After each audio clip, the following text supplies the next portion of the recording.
नमस्कार, खबरों की खबर में आपका स्वागत है। ममता बनर्जी ने जो कहा था कि खेला होवे तो खेला होना शुरू हो गया है, लेकिन ममता बनर्जी को ये खेला बिल्कुल उल्टा पड़ रहा है। ये उल्टा खेल उनके साथ ही हो रहा है। एक तो बीजेपी उल्टा खेल कर रही है, दूसरा आज इलेक्शन कमीशन के तरफ से ममता बनर्जी को जो झन्नाटेदार जवाब मिला है, उससे टीएमसी के रणनीतिकारों के पूरे होश जो है वो उड़ गए हैं। क्योंकि जो चीफ सेक्रेटरी की तरफ से बंगाल की, मतलब ये ममता बनर्जी के सबसे चहेते अधिकारी की तरफ से जो रिपोर्ट दी गई, उस रिपोर्ट को ही इलेक्शन कमीशन ने खारिज कर दिया है और फिर से तलब किया है। इसकी डिटेल मैं आपको आगे दूंगा, लेकिन इस बीच बड़ी खबर आ रही है कि ममता बनर्जी सोमवार को रैली करने जा रही है। कहाँ? पुरुलिया में। मतलब वो वापस चुनावी मैदान में आ जाएंगी, प्रचार करना वो शुरू कर देंगी।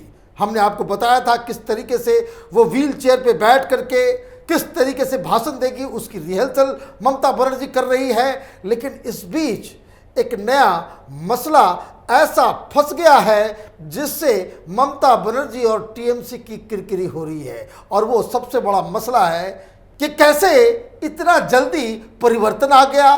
कल तक जिस पैर में प्लास्टर्स लगे हुए थे, वहाँ क्रेप बैंडेज लग गया। और इतनी फुर्ती से बैंडेज को लगाना और प्लास्टर को हटाना, ये किस डॉक्टर की कलाबाजी है? तो सोशल मीडिया पे और खबरों में विपक्षी पार्टियों के बीच ये एक मजाक का विषय तो बन ही गया है। और इसे बंगाल के अंदर बहुत जोर शोर से प्रचार और प्रसार किया जा रहा है कि अगर बैंडेज की तो जरूरत तब पड़ती है जब कोई हड्डी टूटा हो। तो कैपिटल टीवी ने तो पहले ही दिन कहा था कि जैसे ही वो तस्वीर उनके पैर की आई थी, तो कई सारे डॉक्टर्स ने कैपिटल टीवी को फ़ोन करके कहा था कि ये झूठ है, ये ड्रामा है, ये नाटक है, या फिर किसी बेवकूफ़ डॉक्टर ने, वहाँ तो 6 डॉक्टर की टीम ममता बनर्जी ने लगा ली थी। और ये कोई ऐसा शख्स नहीं था जो उस मेडिकल साइंस का, उस ट्रीटमेंट का जो बेसिक जो यार्ड स्टिक है कि आप जब भी एंकल की इंजरी में या हड्डी के टूटने पे अगर आप प्लास्टर लगाते हैं तो पैर और उसका जो प्लास्टर लगाने का जो एंगल होना चाहिए वो 90 डिग्री पे होना चाहिए। ममता बनर्जी का पैर बिल्कुल फ्लैट नज़र आ रहा है और वो ऐसा लग रहा है कि वो नीचे की ओर झुका हुआ है। तो वो 90 डिग्री नहीं था। तो कई सारे डॉक्टर्स ने सवाल खड़े कर दिए कि ये किस तरह का प्लास्टर है। और ये डॉक्टर्स क्यों नहीं बताते कि भाई हड्डी टूटी है नहीं टूटी है। सोशल मीडिया में कोई पुराना, कुछ मीडिया के मैंने पत्रकारों को आपने कोई एक बाकायदा एक एक्सरे भी घूम रहा था कि जिसमें ममता बनर्जी की हड्डी टूट गई है। डॉक्टर्स की तरफ से क्यों नहीं बताया जा रहा है? तो इसका मतलब कोई बहुत बड़ा झोल है। और सबसे बड़ी बात, उसकी पुष्टि इस बात से होती है कि अगर किसी शख्स की पैर में चोट है और उस पर प्लास्टर लगा है, वो एक दिन में ही कैसे उसको हटाया जा सकता है? क्या आपने प्लास्टर को हटा दिया और क्रेप बैंडेज आपने लगा दिया और 2 दिन के बाद आप प्रचार प्रसार के लिए तैयार भी हो रही हैं, और इस बीच वहाँ पे खेला होवे भी चालू हो गया। अखबारों में, मीडिया में, हर जगह। और बहुत सारे लोग भोंपू हैं दिल्ली के अंदर। ये जो लेफ्ट लिबरल कमाल है, ये जो भारतीय जनता पार्टी के खिलाफ प्रोपेगेंडा करने वाले सारे लोग ये कह रहे हैं कि भाई ये जो व्हील चेयर के ऊपर जाएगी तो बहुत सारा वोट आ जाएगा, सिंपैथी मिलेगी। तो अब ममता बनर्जी को ये जवाब देना पड़ेगा, टीएमसी के लीडर से ये पूछना पड़ेगा कि भाई ऐसा कौन सा कमाल, ऐसी कौन सी दवाई कलकत्ता में मिलती है कि एक ही दिन में बैंडेज को जो है लगाया जाता है, वो प्लास्टर को हटा दिया जाता है। तो ये जो मेडिकल साइंस की जो विधा है, पॉलिटिशियंस जो सिखाते हैं, वो अपने आप में बड़ा अनोखा है। तो ये ममता बनर्जी जिस हिसाब से इस इंजरी के ऊपर राजनीति करना चाह रही थी, सिंपैथी बटोरना चाह रही थी, तो वो तो आगे मालूम चलेगा। लेकिन ये हंसी की पात्र जिस तरह से बन रही है, वो ममता बनर्जी के लिए और टीएमसी के कैंपेन के लिए काफी नुकसानदायक साबित होगा। तो खैर, ये जो सिंपैथी वोट लेने की जो कवायद थी ममता बनर्जी की, उसमें तो एक डेंट पड़ा ही है। वो कुछ प्लानिंग में गड़बड़ हो गई होगी, या फिर वो प्लास्टर गड़बड़ ऐसा लगा दिया होगा कि जिससे वो वॉक नहीं कर पा रही होगी, चल नहीं पा रही होगी, क्योंकि उनके पैर जो वो टेढ़ा वो नज़र आ रहा था तस्वीरों में, बिल्कुल वो साफ नज़र आ रहा है। लेकिन इससे भी ज़्यादा बड़ा झटका, यहाँ तो मजाक उड़ रहा है, लेकिन इलेक्शन कमीशन में तलवार लटक रही है ममता बनर्जी के चहेते अधिकारियों, पुलिस ऑफिसर्स के ऊपर। ममता बनर्जी और टीएमसी बिल्कुल ही बैकफुट पे तब चली गई जब इलेक्शन कमीशन ने चीफ सेक्रेटरी बंगाल के उनसे रिपोर्ट मांगी थी कि आप बताएं कि वहां क्या हुआ। अब जो रिपोर्ट आई तो ममता बनर्जी के सबसे चहेते अधिकारी हैं, तो उन्होंने जो रिपोर्ट दिया वो रिपोर्ट ये दिया कि कार के दरवाजे से चोट आई है, लेकिन ये नहीं बताया कि ये कोई हमला था, या फिर ये भी नहीं बताया कि ये हादसा था। मतलब आप समझिए ये कितने शातिर लोग हैं कि ताकि आप एक ओपन एंडेड रिपोर्ट दे दें और जिसके ऊपर तृणमूल कांग्रेस राजनीति करती रहे, टेलीविजन पे बवाल होता रहे, वो क्लेम करते रहे कि भाई हमला हुआ है, और बाकी पूरी दुनिया चश्मदीद नंदीग्राम के लोग ये कहते रह जाएं कि भाई ये एक हादसा हुआ था, इस पे राजनीति मत करो।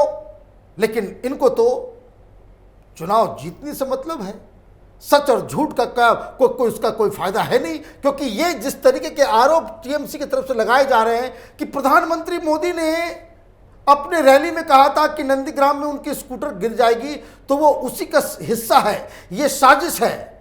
बताइए कहाँ इनकी दिमाग मैंने वो चरने चली गई है कि आप इस तरह की वाहियात दलीलें देंगे और जनता और लोग मान जाएंगे। भाई ठीक है, चोट लगी है, इसमें कोई डाउट नहीं है, लेकिन इसके ऊपर इतना ड्रामा करने की क्या आवश्यकता है। और यही ड्रामाबाजी करने के चक्कर में चीफ सेक्रेटरी पश्चिम बंगाल का वो फंस गया। इलेक्शन कमीशन को उसने रिपोर्ट दी, और जब रिपोर्ट आई तो इस पर इलेक्शन कमीशन की पूरी कमीशन सारे अधिकारी बैठे और उस रिपोर्ट को रिजेक्ट कर दिया, और ये कहा कि आप इंफॉर्मेशन को छुपाएं ना, और ये रिपोर्ट देने का कोई तरीका नहीं है, और ना ही ये सेटिस्फैक्ट्री आंसर्स दे रहा है उन सवालों का जो सवाल उनसे पूछे गए हैं कि आप साफ साफ बताएं, साजिश है तो उसके आप सबूत दें, अगर ये हादसा है तो उसके बारे में आप बताएं। लेकिन चीफ सेक्रेटरी तो रहा ममता बनर्जी का कार्यकर्ता, तो वो किस तरीके से करेगा, इसलिए तलवार उन पे लटकी हुई है, क्योंकि इलेक्शन कमीशन ने उन्हें 12 घंटे का वक्त दिया है।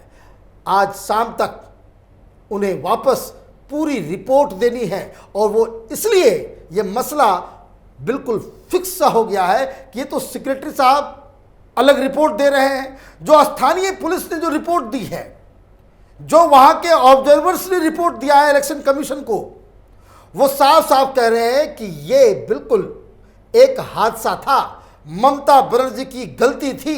ममता बनर्जी सारे वो जो ट्रैफिक गाड़ी पे चलने का एक तो कानून है देश के अंदर में, आप दरवाजे खोल करके आप चलेंगी, गाड़ी चल रही है, आप दरवाजा खोल के बाहर है, एक पैर बाहर है, एक हाथ बाहर है, और कोई हादसा हो जाता है, कोई घटना घट जाती है, टक्कर लग जाती है गाड़ी की किसी चीज़ से, तो इसके लिए जिम्मेदार कौन है? वो ड्राइवर है और ममता बनर्जी है। ममता बनर्जी ने क्यों इस तरह के, आप चीफ मिनिस्टर हैं और आपको ये पता होना चाहिए कि गाड़ी के ऊपर आप किस तरह से चलती हैं, और उसमें कोई नुकसान हो जाता है तो आप उसको लेकर के नंदीग्राम के लोगों के ऊपर ही आप आरोप लगा देंगे क्या आप पे हमला हुआ है। तो ये सारी चीज़ें ममता बनर्जी के लिए और टीएमसी के लिए बड़ी मुश्किल खड़ी करने वाली है, क्योंकि इलेक्शन कमीशन जिस मूड में है वो मूड यही है कि अभी तो एडीजी लॉ एंड ऑर्डर को हटाया गया तब इनकी खलबली मच गई, उनके डीजीपी को हटा दिया गया तब उनको मिर्ची लग गई। अब ऐसा लग रहा है कि अगर शाम तक ये चीफ सेक्रेटरी साहब सही सही रिपोर्ट नहीं देते हैं तो इलेक्शन कमीशन इन्हें भी बोल देगी कि भाई चुनाव तक घर में बैठो। ये इलेक्शन कमीशन का अधिकार है, और ये नहीं हो इसीलिए टीएमसी ऑफेंसिव पे काम कर रही है। झूठ बोलने में तो ये मास्टर है, कोई इंस्टीट्यूशन का। आप कह रहे हो कि भाई election commission he law and order का इंचार्ज है, तो ये सारी चीज़ें अभी चल रही है, और इसमें दूसरा तड़का लगाने के लिए भारतीय जनता पार्टी के बहुत सारे लीडर्स वहाँ पहुँच गए हैं।